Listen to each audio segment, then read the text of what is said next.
ಇನ್ನು ನಟಿ Ranya Rao gold smuggling ಪ್ರಕರಣದಲ್ಲಿದೆ. ಇದಕ್ಕೆ ಬಿಗ್ ಟ್ವಿಸ್ಟ್ ಸಿಗ್ತಾ ಇದೆ. ಇಲ್ಲಿಯವರೆಗೂ ಡಿಆರ್ಐ ಅಧಿಕಾರಿಗಳು ತನಿಖೆಯನ್ನ ಮಾಡ್ತಾ ಇದ್ರು. ಈಗ ಸಿಬಿಐ ಕೂಡ ಎಂಟ್ರಿ ಕೊಟ್ಟಿದೆ. ಇನ್ನೊಂದು ಕಡೆಗೆ ವಿಚಾರಣೆಗೆ ಒಳಪಡ್ತಾ ಇರುವಂಥ ನಟಿ ರನ್ಯಾ ಈಗ ಅನೇಕ ವಿಚಾರಗಳನ್ನ ಕಕ್ಕಿದ್ದಾರಂತೆ. ಯಾರ್ಯಾರು ತಗಲಾಕೊಳ್ತಾರೋ ಇನ್ನೂ ಈ ಪ್ರಕರಣದಲ್ಲಿ ನೋಡಿ. ಗೋಲ್ಡ್ ಸ್ಮಗ್ಲಿಂಗ್ ನಲ್ಲಿ ರನ್ಯಾ ರಾವ್ ಕಿಂಗ್ ಪಿನ್. ಕೋರ್ಟ್ಗೆ ಡಿಆರ್ಐ ಅಧಿಕಾರಿಗಳಿಂದ ಸ್ಫೋಟಕ ಮಾಹಿತಿ. ದುಬೈನಿಂದ ಅಕ್ರಮವಾಗಿ ಚಿನ್ನವನ್ನ ಬಚ್ಚಿಟ್ಕೊಂಡು ಬಂದ ಸ್ಮಗ್ಲಿಂಗ್ ಕೇಸ್ನಲ್ಲಿ ಸ್ಯಾಂಡಲ್ವುಡ್ ನಟಿ ರನ್ಯಾ ರಾವ್ ಅರೆಸ್ಟ್ ಆಗಿದ್ದಾರೆ. ಗೋಲ್ಡ್ ಸ್ಮಗ್ಲಿಂಗ್ ಕೇಸ್ನಲ್ಲಿ ವಿಚಾರಗಳು ಸ್ಫೋಟಕ ಸಂಗತಿಗಳು ಹೊರಬರ್ತಾ ಇದೆ. ಚಿನ್ನ ಅಕ್ರಮ ಸಾಗಾಟದ ಬಗ್ಗೆ ತಪ್ಪೊಪ್ಕೊಂಡ ರನ್ಯಾ, ನಾನು ಟ್ರ್ಯಾಪ್ಗೆ ಒಳಗಾಗಿದ್ದೆ ಅಂತ ವಿಚಾರಣೆ ವೇಳೆ ಬಾಯ್ಬಿಟ್ಟಿದ್ದಾಳೆ. ಹೀಗಾಗಿ ಪ್ರಕರಣದ ಮೇಲೆ ಮತ್ತಷ್ಟು ಅನುಮಾನಗಳು ಅಧಿಕಾರಿಗಳಿಗೆ ಕಾಡತೊಡಗಿದೆ. ಇದರ ಹಿಂದಿರುವ ಸೂತ್ರಧಾರಿಗಳು ಯಾರು? ನಟಿಗೆ ಬೆದರಿಕೆ ಹಾಕಿ ಸ್ಮಗ್ಲಿಂಗ್ ಮಾಡಿಸಿದ್ದು ಯಾರು?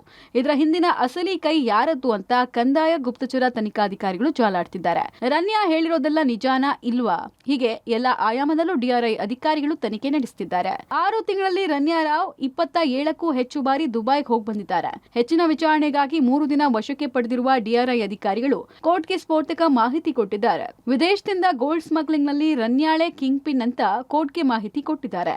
ರನ್ಯಾ ರಾವ್ ಜೊತೆಗೆ ದೊಡ್ಡದಾದ ಸಿಂಡಿಕೇಟ್ ಇದೆ. ಆಕೆಯ ಮೊಬೈಲ್, ಲ್ಯಾಪ್ಟಾಪ್ನಿಂದ ಸಿಂಡಿಕೇಟ್ ಬಯಲಾಗಿದೆ. ರನ್ಯಾ ರಾವ್ಳಿಂದ 4.83 ಕೋಟಿ ಸುಂಕ ನಷ್ಟ ಆಗಿದೆ. ಸುಂಕ ತಪ್ಪಿಸೋ ಸಲುವಾಗಿ ಹೊಟ್ಟೆ, ತೊಡೆ, ಕಾಲು ಭಾಗದಲ್ಲಿಟ್ಟು ಚಿನ್ನವನ್ನ ಕಳ್ಳ ಸಾಗಾಟ ಮಾಡಿದ್ದಾಳೆ ಅಂತ ಮಾಹಿತಿ ಕೊಟ್ಟಿದೆ. ಡಿಆರ್ಐ ಕಸ್ಟಡಿಯಲ್ಲಿರುವಂತಹ ನಟಿ ರನ್ಯಾಳ ಟ್ರಾವೆಲ್ ಹಿಸ್ಟ್ರಿ ಕೂಡ ಬಯಲಾಗಿದೆ. ಯಾವಾಗೆಲ್ಲ ರನ್ಯಾ ವಿದೇಶ ಪ್ರವಾಸ ಮಾಡಿದ್ದಾಳೆ ಅಂತ ನೋಡೋದಾದ್ರೆ, ಏರ್ಪೋರ್ಟ್ನ ವಲಸೆ ವಿಭಾಗದಲ್ಲಿ ಫ್ರೀಕ್ವೆಂಟ್ ಟ್ರಾವೆಲರ್ ಅಂತ ಈಕೆಯನ್ನ ಕರೆಯಲಾಗುತ್ತೆ.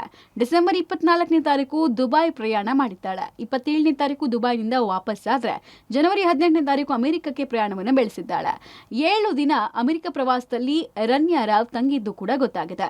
ಜನವರಿ 25ನೇ ತಾರೀಕು ಅಮೆರಿಕದಿಂದ ಬೆಂಗಳೂರಿಗೆ ವಾಪಸ್ ಆದ್ರೆ ಫೆಬ್ರವರಿ ತಿಂಗಳಲ್ಲಿ ನಿರಂತರವಾಗಿ ದುಬೈ ಪ್ರವಾಸದಲ್ಲಿ ಆಕೆ ತೊಡಗಿಕೊಂಡಿದ್ದು ಗೊತ್ತಾಗಿದೆ. ಫೆಬ್ರವರಿ 2ರಂದು ದುಬೈಗೆ ಪ್ರಯಾಣವನ್ನ ರನ್ಯಾ ಮಾಡಿದ್ಲು.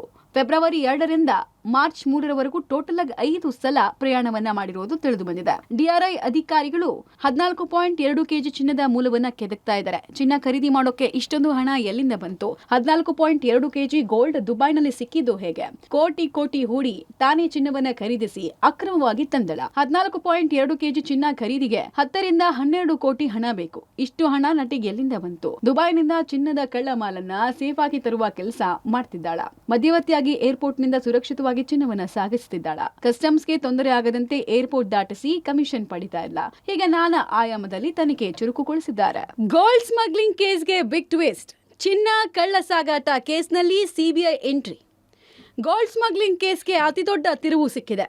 ಚಿನ್ನ ಕಳ್ಳ ಸಾಗಾಟ ರನ್ಯಾಗೆ ಮತ್ತಷ್ಟು ಸಂಕಷ್ಟ ತಂದೊಡ್ಡುವ ಸಾಧ್ಯತೆ ಇದೆ. ಡಿಆರ್ಐ ತನಿಖೆ ಬೆನ್ನಲ್ಲೇ ಸಿಬಿಐ ಎಂಟ್ರಿ ಹಾಕಿದೆ. ಡಿಆರ್ಐ ಮಾಹಿತಿ ಆಧರಿಸಿ ಸಿಬಿಐ ಗೋಲ್ಡ್ ಸ್ಮಗ್ಲಿಂಗ್ ಕೇಸ್ನಲ್ಲಿ ಎಫ್ಐಆರ್ ದಾಖಲಿಸಿಕೊಂಡಿದೆ. ದೇಶದಾದ್ಯಂತ ಚಿನ್ನ ಸ್ಮಗ್ಲಿಂಗ್ ಹೆಚ್ಚಾದ ಹಿನ್ನೆಲೆಯಲ್ಲಿ ಪ್ರತ್ಯೇಕ ತನಿಖೆ ಆರಂಭಿಸಲಿದೆ. ದೆಹಲಿ, ಮುಂಬೈ, ಬೆಂಗಳೂರಿನಲ್ಲಿ ತನಿಖೆ ನಡೆಸಲಿದ್ದು ಗೋಲ್ಡ್ ಸ್ಮಗ್ಲಿಂಗ್ ಸಿಂಡಿಕೇಟ್ ಪತ್ತೆಗೆ ಮುಂದಾಗಿದೆ. ನಟಿ ರನ್ಯಾ ಅರೆಸ್ಟ್ ಬೆನ್ನಲ್ಲೇ ಕೆಂಪೇಗೌಡ ಏರ್ಪೋರ್ಟ್ ಕಸ್ಟಮ್ಸ್ ಅಧಿಕಾರಿಗಳು ಮತ್ತೊಂದು ಭರ್ಜರಿ ಕಾರ್ಯಾಚರಣೆ ನಡೆಸಿದ್ದಾರೆ. ದುಬೈನಿಂದ ಚಿನ್ನ ಕಳ್ಳ ಸಾಗಾಟ ಮಾಡುತ್ತಿದ್ದ ಅಂಧ ಪ್ರಯಾಣಿಕನನ್ನ ಬಂಧನ ಮಾಡಿದ್ದಾರೆ. ಆತನಿಂದ 3,44,00,000 ಮೌಲ್ಯದ ಸುಮಾರು 4 ಕೆಜಿ ಚಿನ್ನ ವಶಕ್ಕೆ ಪಡೆದಿದ್ದಾರೆ. ಒಟ್ನಲ್ಲಿ ರನ್ಯಾ ರಾವ್ ಪ್ರಕರಣದ ತನಿಖೆ ಸಾಗ್ತಾ ಇದ್ದ ಹಾಗೆ ಒಂದೊಂದೇ ಸ್ಫೋಟಕ ಸಂಗತಿಗಳು ಹೊರಬರ್ತಾ ಇದ್ದು, ಚಿನ್ನ ಕಳ್ಳ ಸಾಗಾಟ ದಂಧೆ ಹಿಂದೆ ಯಾರೆಲ್ಲ ಇದ್ದಾರೆ ಅನ್ನೋದು ಬಯಲಾಗಬೇಕಾಗಿದೆ. Crime bureau, Public TV.